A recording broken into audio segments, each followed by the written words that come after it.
Pues bienvenidos todos a Doctora Mel Responde. Muchas gracias por estar. Espero que vayan llegando poco a poco más.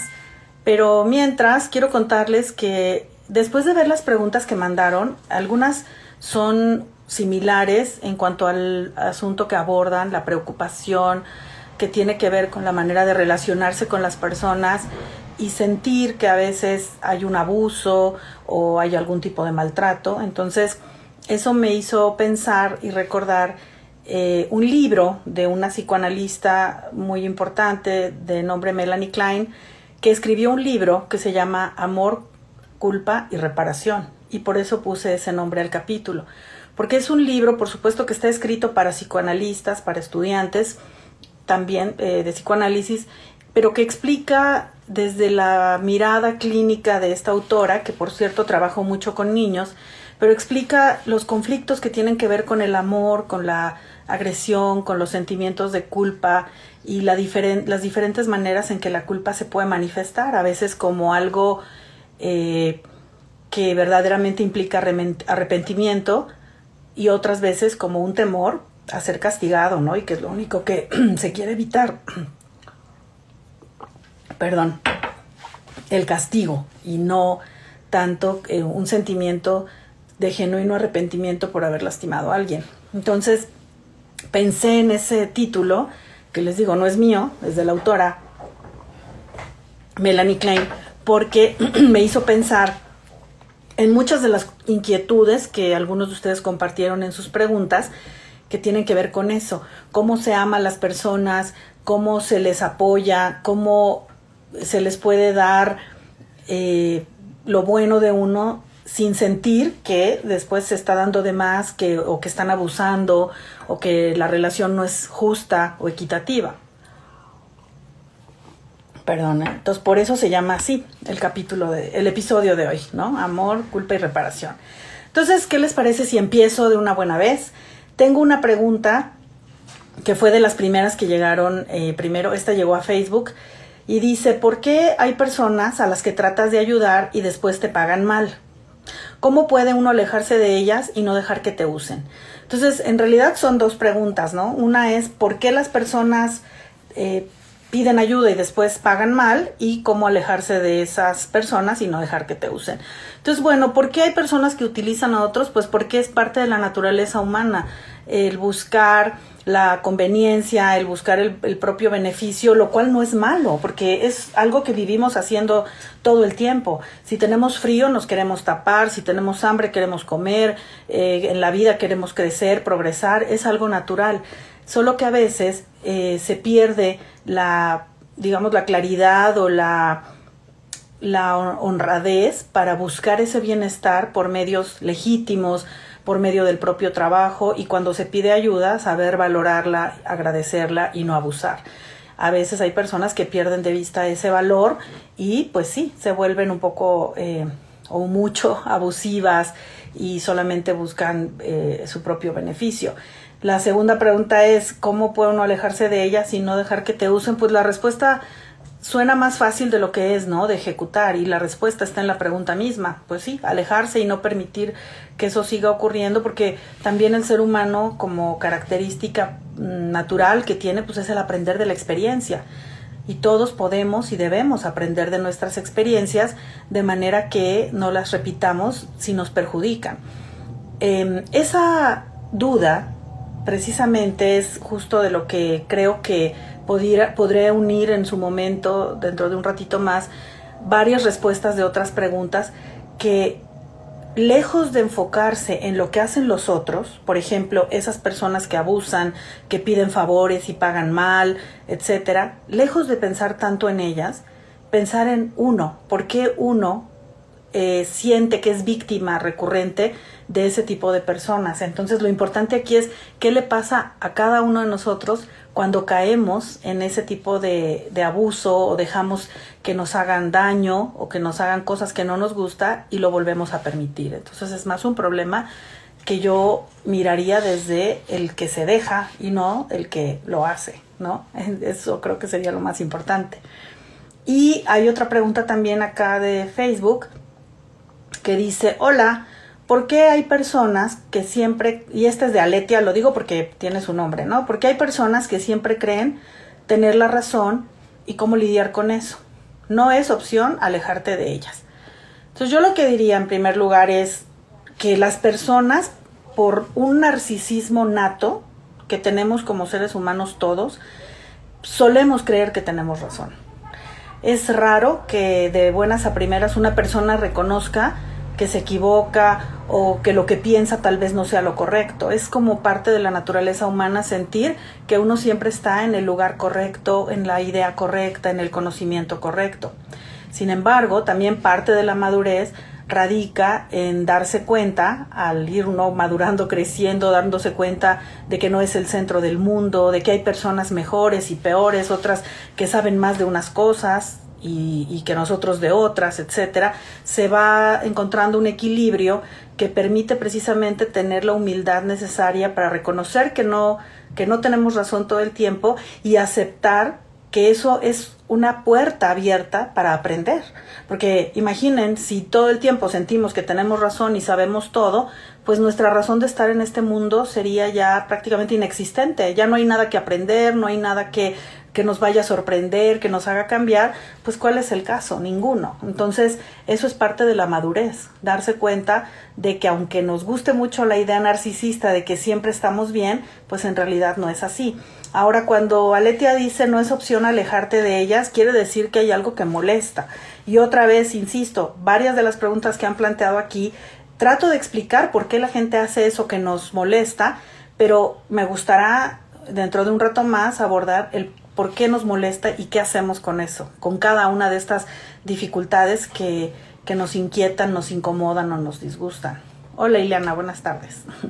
Entonces, pues tengo aquí al productor, a ver qué otras preguntas hay, ¿me puedes decir? Porque yo tengo conmigo las de Facebook nada más, pero a ver qué más me va a pasar.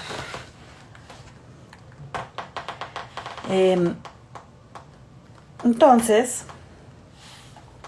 lo interesante es que yo quisiera aportar una mirada diferente a la que tal vez se ve en otros ámbitos, que si bien están relacionados o provienen de la psicología, de otros psicólogos, mi mirada habitual, que tiene por supuesto su origen en mi formación como psicoanalista, es ver lo que pasa con el sujeto que plantea, en este caso, la pregunta o la duda o el problema, no en el otro, no en el que no vino. O sea, el abusivo, el que abusa de la confianza, el que te pide favores y te paga mal, no vino. Él no vino hoy al en vivo y no va a estar aquí. Estás tú, que te lo han hecho, que te sientes desilusionada, que te sientes molesta. No vino el que siente que cree tener o el que cree tener la razón todo el tiempo. Vienes tú, que quieres saber algo y por eso te animas a preguntar porque sientes que tú no tienes la respuesta. Entonces, a ti, a cada uno de ustedes que quieren saber y que preguntan eso y que dicen, ¿por qué me pasa esto a mí? ¿Por qué repito esto? ¿Por qué me hacen daño? ¿Por qué me molestan? A ti te voy a hablar, no a ese otro que no va a venir, no le interesa saber lo que yo le voy a aportar, ¿sí? Esa es la cuestión. Hola Gonzalo, qué gusto saludarte. Hace mucho que no sabía de ti, me da gusto verte. Entonces va a haber el productor que me diga qué pregunta. A ver, aquí dice, la niñez pesa mucho. ¿Por qué es tan difícil superar las marcas que te dejó la niñez, aunque ya seas una persona adulta? ¿Por qué es tan difícil dejar atrás las marcas de la niñez, aunque seas una persona adulta? Porque en realidad hay aspectos de la mente que nunca dejan de ser niños. Ustedes seguramente han oído hablar y han visto libros de esto de que el niño interior y que hay que cuidarlo y decirle cosas lindas, etcétera. Yo lo que digo es que independientemente del niño interior que cuidar o lo que sea, hay aspectos de la mente que siguen funcionando a partir de vivencias o de situaciones que se pasaron en la infancia, como cuáles, por ejemplo, cuando uno es niño y uno le llega un hermanito, pues siente algo muy raro, ¿no? Que llegó un intruso a desplazarlo y a quitarle atención y cariño de mamá. Entonces esos son sentimientos tan intensos en esa etapa tan importante de la vida que se quedan allí como una huella, ¿no? Es una impronta de celos, de rivalidad, de sentir que uno tiene que pelear por lo suyo porque si no llegan otros y te lo quitan, en mayor o menor medida de acuerdo al temperamento de cada quien. Entonces, cuando uno, por ejemplo, va a la escuela y tiene un amigo, pero ese amigo se hace amigo de otro, entonces se repite esa sensación, ¿no? Esos celos, eso que se vivió, porque la huella queda ahí. Y como eso, muchísimas cosas. Entonces, todos los seres humanos tenemos aspectos infantiles que se reactivan con determinadas experiencias, algunos más, otros menos. Y cuando esa unión o más bien no unión, cuando esa intensa huella infantil es dolorosa, cuando hace daño, entonces hay que trabajarla. Hay que ir a una terapia y superar lo que ahora sí podríamos llamar no solo aspectos infantiles, sino conflictos anclados en problemas infantiles. Pero la pregunta es, ¿por qué cuesta tanto trabajo liberarse de los recuerdos o las vivencias infantiles? Pues por lo que acabo de decir, porque son lo que nos forma, para bien y para mal. Por ejemplo, cuando uno se acuesta en la noche y no se lavó los dientes, y ya estando acostado siente como si una vocecita dentro de la cabeza le dijera, no, es que tienes que lavarte los dientes, no te puedes dormir así. Eso también es una huella infantil, porque seguramente hubo una mamá, un papá, alguien que nos enseñó que uno se tiene que lavar los dientes antes de dormir. Entonces eso es bueno, esa huella infantil es algo que nos ayuda a mantener ciertos hábitos, incluyendo valores y muchas cosas. Pero cuando son conflictivos esos temas infantiles, pues sí hay que trabajarlos. Hola Javier, qué gusto me da verte, qué bueno que estás aquí. A ver qué nos cuentas. ¿Qué otra pregunta? A ver, aquí dice, mi pregunta es, ¿cómo manejar la dinámica familiar cuando alguno de los hijos tiene algún tipo de discapacidad? Porque en algunas ocasiones el hermano sano llega a sentirse que no es tan importante, inclusive celos. ¿Cómo manejarse cuando hay un hijo con discapacidad y otro u otros que no? Porque la atención que el hijo con discapacidad demanda puede poner celoso al otro o a los otros. Entonces, pues es algo muy difícil que definitivamente yo también ahí sí recomiendo mucho que las familias que tienen algún hijo con una enfermedad, con una condición, con una discapacidad o cualquier otra situación diferente que requiera una atención especial, que se den una vuelta como familia por una terapia en la que puedan hablar, porque no solo es el tema de los celos del hermano, sino de las expectativas que se rompen. El hermano que está sano o que no tiene ninguna condición especial, primero pues ve rotas también de por sí es doloroso que llegue, como dije hace un rato, un hermano y te desplace y tengas que compartir a tus padres con él, o si él llegó primero, llegar tú a un lugar que ya está ocupado y encima que ese hermano necesite más atención de la habitual. Entonces ya es mucho ese tipo de celo. Y encima de todo, la expectativa del hermano de, bueno, pero voy a tener un hermano que va a jugar fútbol conmigo, que va a ser mi compañero de fiesta o yo qué sé. Y si eso no se da, pues también hay una desilusión y hay un duelo en el propio hermano. Entonces a ese hermano sí hay que apoyarlo mucho, hablar con él, decirle que, bueno, que a veces esas cosas pasan y que aún así puede tener una muy buena relación con su hermano, que su lugar sigue siendo importante, que se le ama igual, pero que él puede hacer cosas que el otro no, incluirlo también en la vida del hermano para que él sea parte de aquellos que están haciendo esta red de apoyo a su alrededor. Yo creo que esas son cosas súper importantes que pueden ayudar. ¿Qué más? Otra preguntita. Buenas tardes, ¿me podría orientar cómo trabajar los apegos? Cuando alguien me dice cómo trabajar los apegos, pues quiero entender que se refiere a los apegos excesivos, a los apegos que hacen daño, que causan dolor, porque uno se apega porque se apega. O sea, es difícil pensar que uno no se va a apegar. Yo no podría decir, como lo hacen en algunas disciplinas que no son parte de lo que yo trabajo, ¿verdad? De que hay que vivir sin apego. O sea, la psicología ha demostrado y el psicoanálisis y todas las disciplinas que estudian el funcionamiento mental que el ser humano necesita apegarse porque eso le da seguridad y le da sentido a su vida. No somos solitarios, para yo solo con el mundo. No, sí se necesita apegarse a algo o a alguien, a una idea incluso, a una persona, a un grupo. Es normal, es parte de lo que hacemos porque estamos diseñados para vivir pues en sociedad, en grupos, en parejas, en algo. Entonces, de que uno se va a pegar, se va a pegar. El problema es cuando el apego se vuelve excesivo, malsano, cuando no se logra mediar en momentos, por ejemplo, como el que una persona de la familia se vaya a vivir a otro lado porque lo quiere hacer por su bien, cuando un hijo se casa, cuando alguien se muda de la casa y no querer soltar a la persona, eso es un apego enfermizo que hace daño. Y volveríamos a lo del principio, difícil es para una persona reconocer que se apega de manera malsana, ¿no?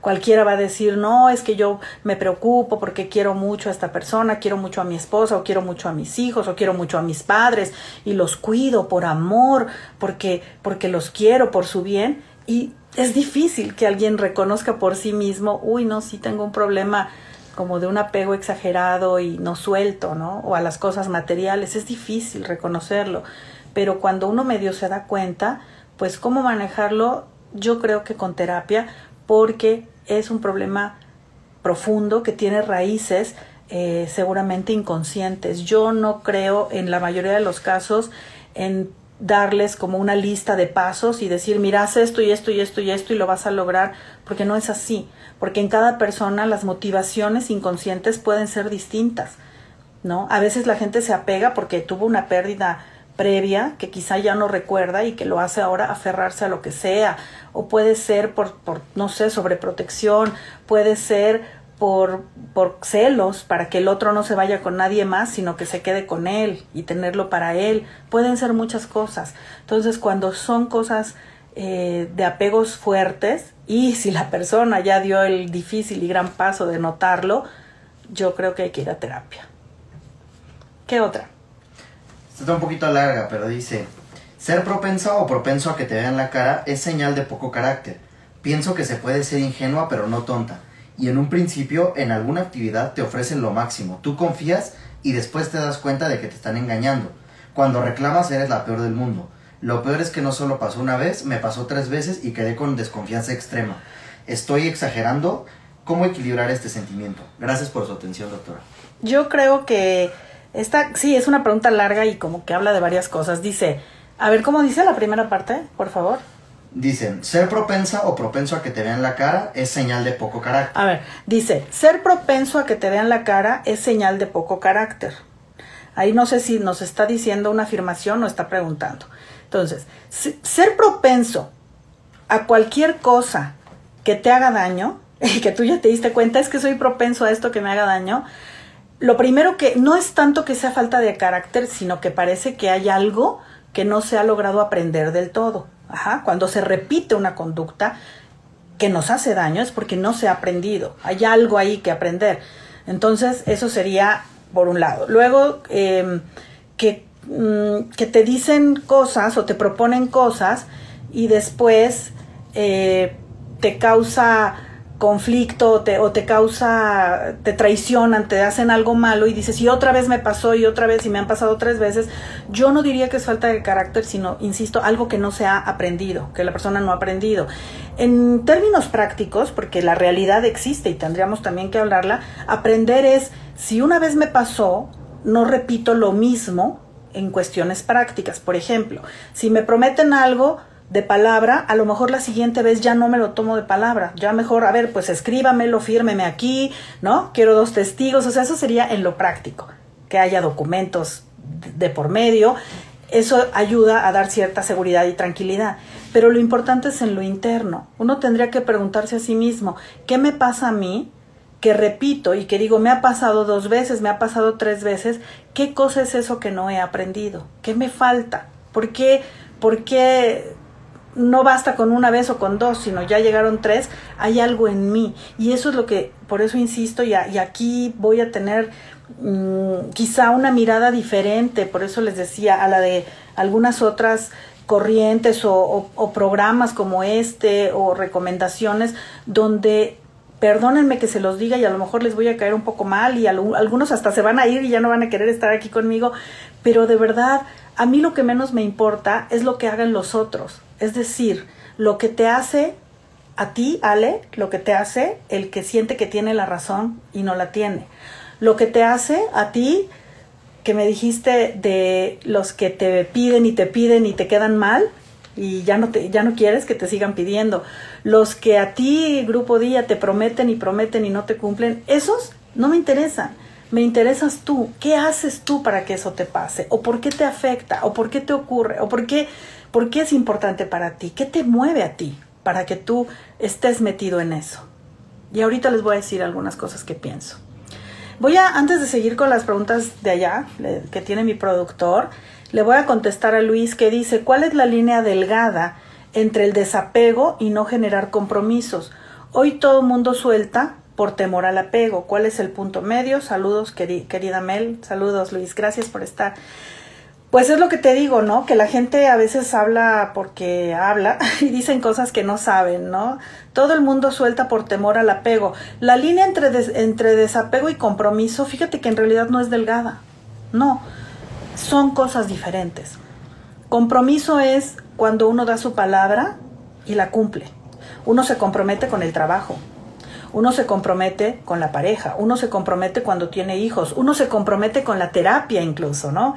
Uno hace un contrato verbal con un terapeuta y uno le dice, yo quiero que me ayudes, voy a estar contigo y voy a trabajar en terapia. Es un compromiso. Todos esos compromisos son válidos y no tienen nada que ver con apego.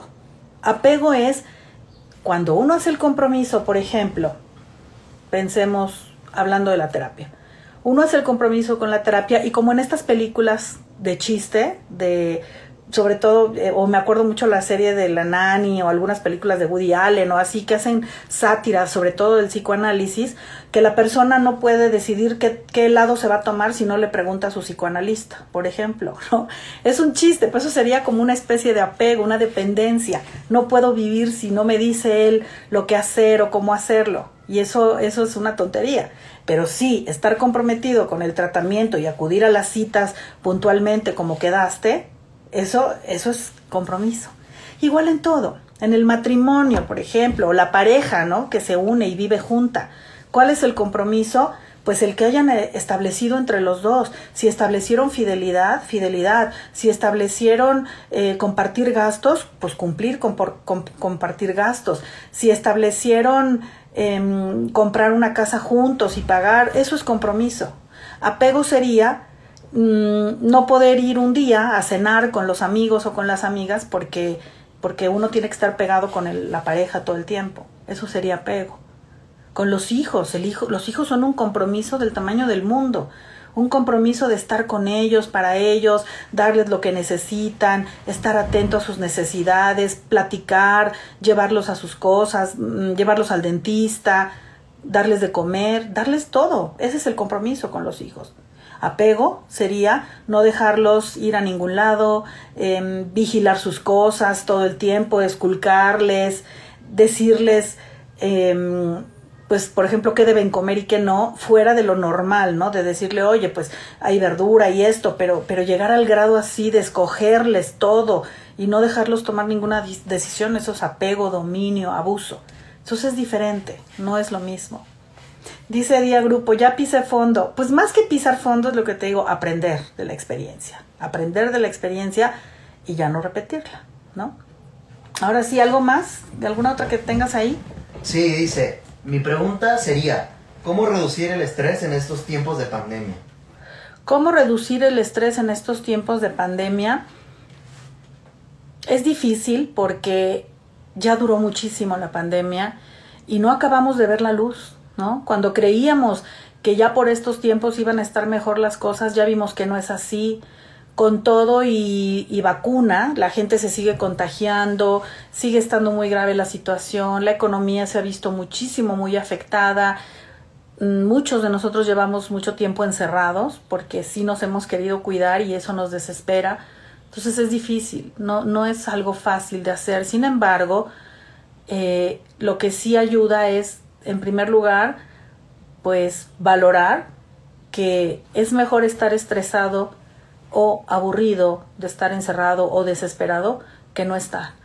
Y hay muchos que en este camino dejaron de estar por culpa de esta enfermedad. Entonces eso, en principio, creo que nos ubica en un terreno realista, de valorar lo que sí tenemos, de agradecer lo que sí tenemos en principio, que es la vida y la posibilidad y la esperanza de salir de esto en algún momento.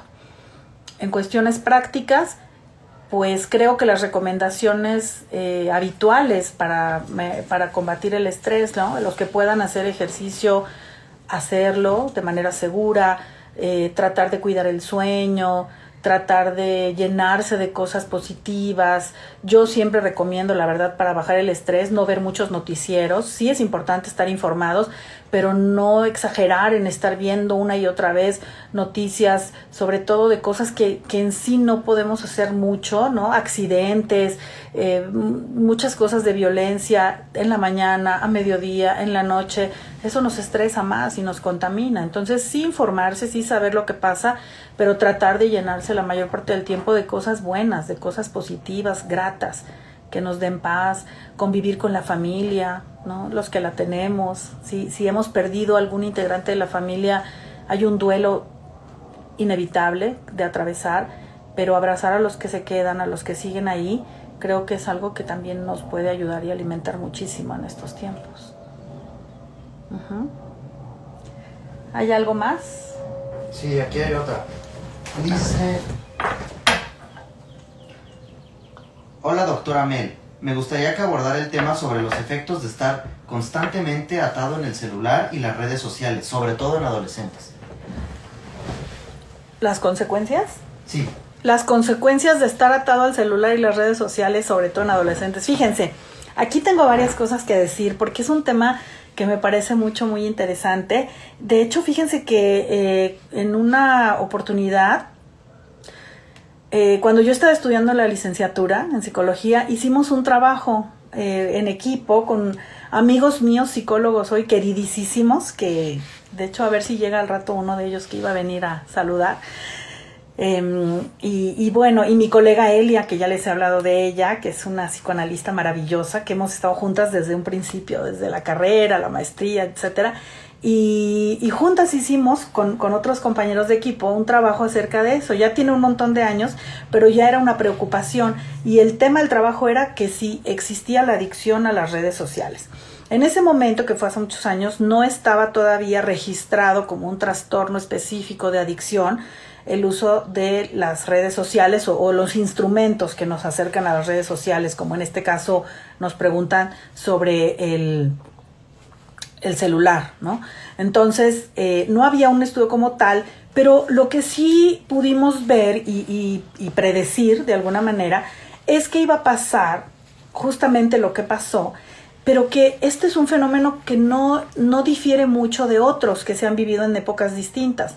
Por ejemplo, yo no sé qué edades tengan los diferentes acompañantes que están conmigo hoy, pero a mí me tocó, cuando yo era muy jovencita, ¿no? Chavita, adolescente, pues la época del teléfono, el teléfono de la casa.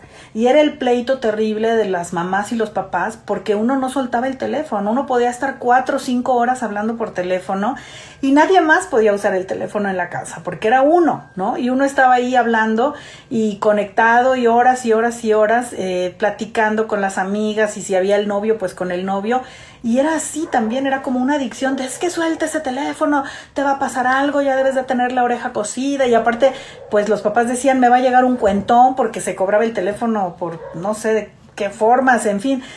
Hay películas de los años 80, 90 que uno puede ver de la niña que se encierra en el closet con el teléfono que tenía un cable larguísimo para estar hablando ahí horas en secreto, porque eso era lo que teníamos y era lo que nos interesaba mucho utilizar para estar en contacto con la gente que nos importaba, con los amigos, con los novios, con las amigas en ese tiempo. Entonces ahora lo que hay es el celular. Y es lo mismo, podemos estar o pueden estar ahí los chavos o los adultos o quien sea todo el tiempo saludando, chateando y todo, pero además en el teléfono o en el celular ahora convergen más cosas que antes suplíamos de distinta forma. Entonces, antes teníamos el teléfono de la casa, que les digo, y teníamos la televisión. Y o nos regañaban por estar metidos hablando por teléfono, ocupando el teléfono, o porque estábamos pegados a la televisión, viendo caricaturas, viendo lo que nos dieran cuando no había todavía ni siquiera sistemas ni de cable ni de nada, cuando ya empezó a haber cable peor, pero eso era lo que uno hacía, que hoy los jóvenes lo hacen en el celular, justo lo mismo. Están chateando con sus amigos o están viendo cosas que ya no ven en la tele, pero que ahora las ven acá. Lo que sí es una realidad es que esto sí, estas redes y toda esta facilidad tecnológica que tenemos, sí ha puesto al alcance de los jóvenes y de los niños muchas cosas que antes no estaban al alcance. Ya saben, pornografía, violencia, conocer gente de cualquier lugar del mundo, de cualquier edad, que pudiera estar, que puede estar ocultando su verdadera identidad, haciéndose pasar por otra cosa, y eso se vuelve súper peligroso. Eso también es una realidad. Entonces, lo que siempre se recomendará, pues, es estar atentos, ¿no? Tener cierta supervisión, sobre todo con niños pequeños. Si ya utilizan celulares o tabletas, pues qué cosas están viendo, si se puede ponerles algunos candados para que no vean cosas que no deben ver, si es bueno limitar el tiempo, procurar que sigan haciendo otras actividades, por ejemplo, que sigan haciendo ejercicio, que hagan deporte, poner reglas que son básicas en las familias, de a la hora de los alimentos, pues no estar con el celular en la comida, en el desayuno, en la cena, a la hora de estudiar, eso irlo moderando. Pero de verdad, a mí no me alarma que los jóvenes quieran estar tanto ahí metidos, porque es lo que hacíamos con lo que teníamos antes, ¿no? Ahora tienen eso, nosotros lo hacíamos con lo que teníamos. Alguien me puso por acá las revistas. Pues así, Rebe, las revistas. Me acuerdo de mis hermanas y yo, que aquí anda Ileana, pero era mi papá a comprarnos todas las revistas, ¿no? Que la revista Tú, que la Vanidades de mi mamá, Cosmopolitan, la Eres, pues esa, la Tú, que era y horas ahí viendo las revistas y recorta. Ahora todo lo tienen pues en el dispositivo, pero es lo mismo, ¿no? Y lo mismo que, ¿por qué estás viendo revistas en lugar de estar estudiando para el examen? Cuelga el teléfono, no has hecho la tarea. Es lo mismo, solo que sí, ahora hay más cosas al alcance de las que hay que estar nada más vigilantes, ¿no? Eso sería, yo creo, lo importante de pensar. ¿Ustedes qué creen? ¿Cómo la ven? ¿Sienten que es igual o peor o qué? Porque la verdad, miren, yo tengo esta postura que a veces me ha causado un poco de problemas con algunas personas, pero yo sí siento que se tiende a exagerar, en el presente se tiende a exagerar mucho, cada quien en su presente. Hola, Eduardo, qué bueno que llegaste. O sea, y la hermana de Javier. Siempre están diciendo que antes era mejor, que los chavos de ahora peor, que bueno, pongan una película viejita, una película así de Pedro Infante, de Tintán o algo, véanla, donde salgan jóvenes que ahorita a lo mejor son los abuelos de ustedes o hasta los míos, haciendo según ellos maldades y bailando rock and roll, y los papás diciendo que qué horror, que la juventud, o sea, esto es siempre es el pleito de los mayores con los jóvenes, pensando que los jóvenes hacen cosas que nosotros de jóvenes no hicimos, y sí las hicimos, pero con lo que había en ese momento. Que nos regañaban más a algunos, a otros no. Que nos cuidaban más a algunos, a otros no. A lo mejor hay unos que van a decir, yo jugaba en la calle de niño porque no pasaba nada, y ahora hay niños que no conocen ni la banqueta. Entonces, yo siento que a veces exageramos. Creo que en esencia lo importante con los hijos es estar ahí. Es estar presentes, es tener comunicación, diálogo, cariño, confianza, observar, porque sí tienen más cosas al alcance, pero en esencia la familia y el valor que le da a al cuidado y a la confianza con los hijos es lo mismo. Yo siento eso, no sé ustedes qué piensan. ¿Qué me decías, Diego? ¿Quién llegó para saludar? La hermana de Javier, que también es ¿Cómo se psicóloga. llama? Caro Enríquez, es psicóloga ella. Caro Enríquez, vienes aquí, Caro Enríquez. Hola, colega, ¿cómo estás? Neri. Hola, Neri, qué bueno que viniste también, qué gusto me da. Caro es una psicóloga joven, una colega joven que me da mucho gusto que ande por aquí también. Todos, me encanta que estén todos por aquí.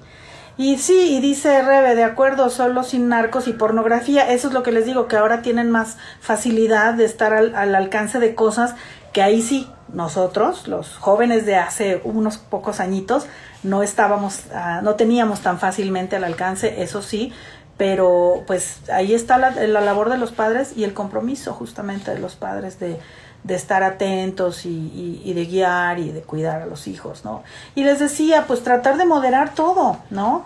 Igual los videojuegos, pues los chavos de hoy quieren jugar videojuegos, ni modo que quieran qué. Uno dice, a mí me ha tocado trabajar con chavos y los papás dicen, es que en lugar de que se siente a leer un libro, quiere jugar un videojuego. Pues desgraciadamente sí, o sea, si el chavo va a escoger, pues claro que va a escoger un videojuego. De hecho, yo me preocuparía de un chavo que diga, los videojuegos no me interesan, voy a leer a Schopenhauer. Yo me preocuparía, porque no son cosas de chavos. O sea, sí está padre que lean. Y si hay un chavo que juega videojuegos y también lee a Nietzsche o a Schopenhauer o al que quiera, pues qué bueno, pero no, o sea, pero es natural que quieran jugar, porque son chavos, ¿no? Como los niños quieren jugar. Me acordé, o sea, de estas cosas que uno a veces como adulto dice, ¿no? Como mi mamá decía muchas veces, yo no puedo entender cómo no les dan ganas de agarrar la escoba y ponerse a barrer, y el trapeador y a trapear, y yo decía, pues loca estaría, ¿no? De que, ¿qué ganas tengo de agarrar la escoba y ponerme a barrer? Pues claro que no, nunca nos dan ganas de hacer eso.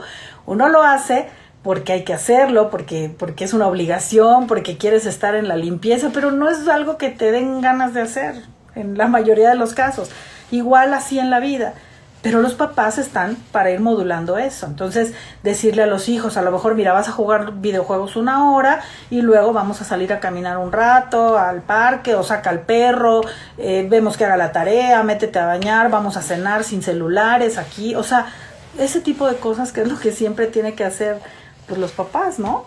Pero no espantarse porque los niños quieren hacer cosas de niños o los chavos quieren hacer cosas de chavos, porque eso es lo normal. Eso es lo que hacen los chavos, ¿no? ¿Qué más? Hay otra pregunta, bueno, a ver, es todavía, pero a ver. Esto está bueno. ¿Por qué, doctora, cuando uno termina una relación, entra en esa situación de estar comiendo y como autodestruirse? ¿Es ansiedad? Alguien pregunta eso que es que no sé si se alcanza a oír lo que él me está diciendo, pero que cuando una persona termina una relación, a veces puede entrar en una conducta de estar comiendo y que si eso es autodestructivo o ansiedad. Pues sí puede ser por ansiedad, y la ansiedad, sí, cuando no es, ¿se acuerdan que ya hablamos del trastorno de ansiedad y tiene sus características muy particulares? Cuando no es un trastorno de ansiedad, sino una respuesta a una situación dolorosa o estresante, como dice, una relación que se rompe, pues la persona se pone triste. Y también ahí en la cinematografía de comedia hay muchos ejemplos, ¿no? La que termina con el novio, anda con la bata de baño y con el bote de helado llorando y viendo la tele, como un consuelo. Sí, porque a veces la comida se concibe como algo que consuela, como algo que alivia, sobre todo las cosas dulces, porque tiene un efecto que sí un poco levanta el estado de ánimo, ¿no? El azúcar, el chocolate particularmente y todo. Pero si la persona siente que se está haciendo daño porque está comiendo demasiado y hasta termina sintiéndose mal, sí es una actitud destructiva que puede estar originada por un sentimiento de culpa de no haber podido retener a la pareja que la dejó, o un castigo porque inconscientemente siente que no fue suficiente para esa persona y que por eso la dejó, en lugar de simplemente pensar que a veces la gente deja de querer al otro, y eso no quiere decir ni que se valga menos o más ni nada, sino simplemente algo se terminó y ya. Entonces sí puede ser por una cuestión de castigo, de baja autoestima, o de consolarse, ¿no?, con la comida. Había otra pregunta también muy interesante, no parecida, pero que tenía que ver con cosas de pareja. No sé si la tienes por ahí, pero algo de que cuando una persona... ¿La de Javier? Sí. Sí, aquí la tengo. A ver. ¿Te la leo? Sí. Okay. Me van a leer la pregunta. Sí, está un poquito larga, pero dice... A ver, acércate aquí para que te oigan y no la repita yo. Va a leer la pregunta en voz alta el productor. Dice... Cuando a tu pareja la apoyas durante un proceso de enfermedad, en este caso de cáncer, y cuando tú te enfermas, esta persona se retira dejándote solo, ¿sería posible volver a tomar en cuenta al que se fue? Ok, entonces fíjense, hay una persona que tiene su pareja enferma de cáncer, la cuida, la acompaña y al parecer sale adelante, y después el cuidador se enferma de otra cosa y la pareja que fue cuidada por él en su enfermedad lo deja y se va. Y entonces la persona pregunta que si es posible volver a confiar en ese que te dejó y volverlo a recibir. Entonces, esto es algo muy personal, porque imagínense la irresponsabilidad que yo estaría mostrando si les digo, no, pues no la recibas, o sí, perdónala, porque el hecho de perdonar o volver a confiar en una persona no está puesto en un solo evento, está puesto en la experiencia de vida que se ha tenido con esa persona. ¿Cuántos años ha estado contigo? ¿Qué cosas han compartido? ¿En qué se han apoyado mutuamente? ¿Qué tanto se han amado? Y volvemos otra vez a lo de hace rato. ¿Qué nivel de compromiso ha habido entre los dos? ¿Y qué será lo que pasó cuando tú enfermaste y esa persona no pudo estar contigo?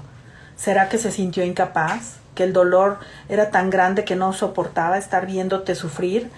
¿Será que sí se fue a divertir y a echar fiesta y te abandonó y entonces le importó de veras un cacahuate y se la pasó padrísimo y se fue a Acapulco mientras tú estabas en el hospital? ¿Qué hizo realmente? ¿Qué fue lo que en verdad le alejó?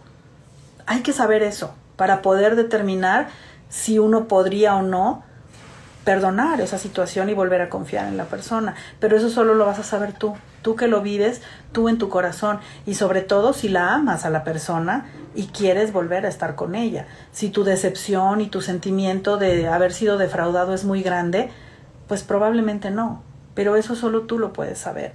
Pero les digo, no hay una respuesta ni hay una razón única. Es fácil, ¿no? Decir, qué mala onda, se fue cuando la necesitabas. Hay que ver por qué. Hay personas que después de un proceso muy fuerte como un cáncer, cuando han atravesado operaciones, quimioterapias y muchos tratamientos que les hacen de verdad pedazos el cuerpo, la mente, se alteran muchas cosas en ellos, por supuesto que se deprimen, se ponen irritables, pueden sentir que están tan rebasados que pudiera ser que no se sienten capaces de apoyar a una persona en un momento delicado, que sienten que no pueden con eso. Puede ser, no lo sé. Entonces habría que ver el caso particular y sobre todo preguntar en tu corazón qué sientes con esa persona, si quisieras estar con ella, si la amas y su amor también sientes que está ahí para ti de regreso. Yo sí creo que podría suceder, ¿no? Alguien me decía hace poco, ¿no? Yo no creo en las segundas oportunidades. Yo pensé, qué duro, ¿no? Qué difícil. Imagínense si no hubiera segundas oportunidades, pues muchos ya no estaríamos aquí. Por ejemplo, el que nunca haya reprobado un examen, que diga eso. Porque el que reprobó un examen hizo extraordinario y pasó, ese tuvo una segunda oportunidad. Y gracias a esa segunda oportunidad, a lo mejor terminó la escuela, la prepa, o se recibió, lo que sea. Imagínense si no.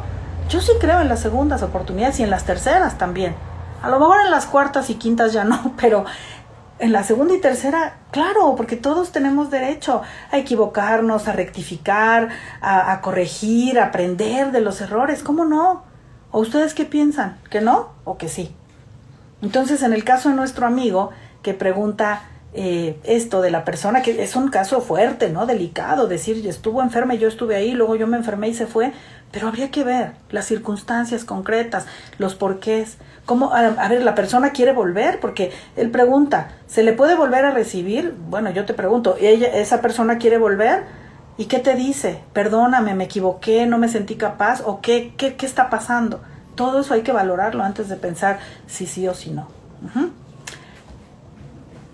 ¿No? Entonces, pues creo que ya no tenemos más preguntas de las que se habían registrado ayer, antier, cuando se los pedí. Pero entonces sí quiero finalizar diciendo que todos estos casos donde creo que converge un mismo problema, un mismo sentimiento de que a uno le hacen daño, ¿no? Alguien que ha defraudado o que ha pedido dinero y ha quedado mal. Alguien que ha prometido quizá cosas laborales y ha pagado mal o ha engañado a la persona, la ha pues transado o lo que sea, ¿no? Otro que lo han dejado en la enfermedad cuando él estuvo con esa persona cuando estaba enferma. Y otro que es las personas que creen tener la razón, lo cual me parece que implica un pleito constante, una molestia, ¿no? De nunca escuchar al otro, sino siempre sentir que él lleva la buena y todo. En todas esas cosas, el común denominador es que cada uno de ustedes que me hizo la pregunta siente que le hacen daño a él, ¿no? Que le hacen daño, que lo molestan, que lo lastiman o que le quitan. Entonces, si ustedes quieren saber mi sincera opinión o recomendación para eso, como ustedes se sienten, es que revisen qué es lo que ustedes han estado haciendo para que les pase lo que les ha pasado y qué pueden modificar para que no vuelva a pasar. Como dije hace un rato en cuanto a las cuestiones, por ejemplo, de trabajo. Frente a las personas que abusan de uno, ¿no? Te piden y te traicionan, te piden y te traicionan, preguntarte tú por qué caes. Y te voy a decir una cosa que no te va a gustar, pero te la voy a decir. A veces las personas que ayudan y ayudan y ayudan y les malpagan y les malpagan y les malpagan, puede que tengan una de dos cosas y por eso hay que revisar cada uno su caso. O son masoquistas y quieren que los estén lastime y lastime para ser víctimas todo el tiempo, o quieren ser la Madre Teresa de Calcuta, pero no por buenos. O sea, no es que sean malos, pero no es nada más bondad pura, sino que esto es lo más difícil. Por eso les digo, no les va a gustar lo que les digo, pero es como un deseo de ser bueno para que a uno lo quieran y lo reconozcan y digan, es muy bueno, es el mejor. Y eso sería una cosa narcisista, ¿me explico? Sí ayudo para que vean que soy magnánimo, que soy... Eso es muy difícil y nadie lo va a reconocer nunca, pero pensarlo nada más. Híjole, ¿no tendré algo ahí de que siempre quiero ser eso, no? Quiero que vean qué buena soy, qué magnánima y por eso no digo que no. O me gusta sufrir. Ya con esas dos posibles pistas, quizá puedas cambiar. En cuanto a los que creen que siempre tienen la razón, y sí caen muy gordos, yo lo sé, a mí también me ha pasado, pero tratar de no engancharse mucho, porque ¿sabes qué? Es problema de ellos. El ser tan cerrados y tan cortos que no se abren al aprendizaje, no se abren al conocimiento, a lo nuevo, tan maravilloso que es escuchar, pues ellos se lo pierden. Entonces, creen que tienen razón, pues que lo sigan creyendo, es problema suyo, ¿no? Porque dices que no es una opción alejarse. Si se pudiera, pues mejor te alejas. Si no es una opción alejarse, entender que es problema del necio, ser necio. Pero que también es característica del ser humano creer que siempre es mejor y que siempre tiene la razón. Y desde esa óptica como que uno lo ve con menos severidad y uno dice, ok, está bien, ¿no? Que lo crea, no pasa nada, ¿no? No pasa nada. ¿Qué más? Ay, María del Camino. Ay, María del Camino, ¿cómo estás? Qué gusto me da saludarte. Muchos años sin saber de ti. En Canadá, donde están los fríos cuando están fríos y los calores cuando están, ¿verdad? A ver qué nos platicas después. ¿Qué otra cosa? Tengo una pregunta aquí que me está llegando ahora. No sé si la puedes checar, por favor. Aquí veo una cosita de pregunta, ¿no? Bueno, es que el productor es un poco estricto. Me dice Vicky, gran sesión, gracias por ayudarnos a distanciarnos del conflicto para tomar una buena decisión, saludos.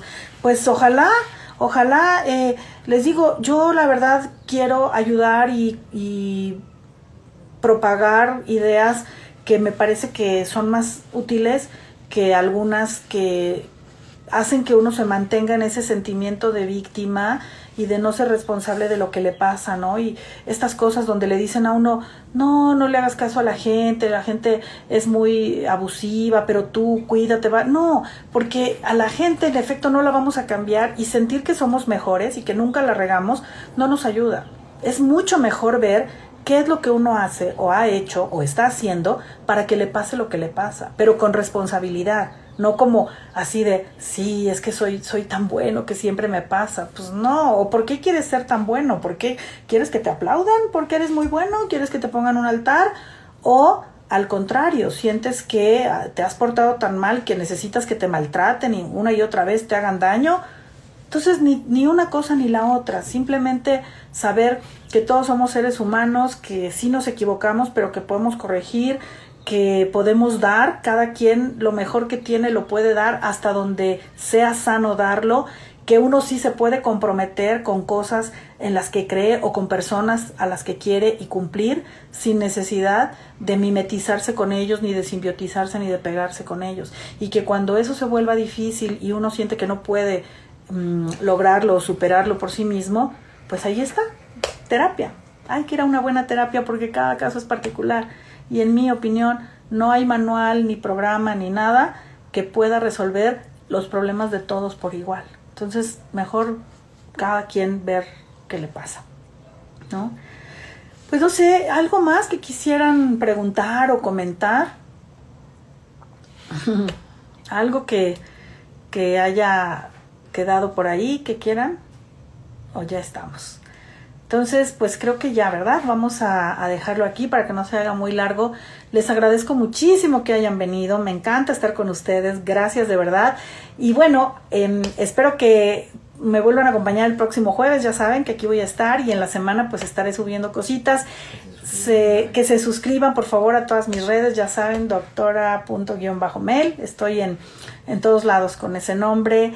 Y pues cualquier cosa que deseen ahí en esas redes, síganme poniendo sus preguntas y con mucho gusto las podemos trabajar la próxima semana.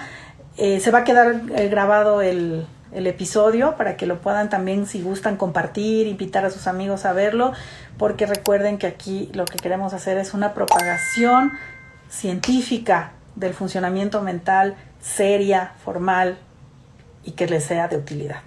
Muchas gracias. Les mando muchos besitos. Bye.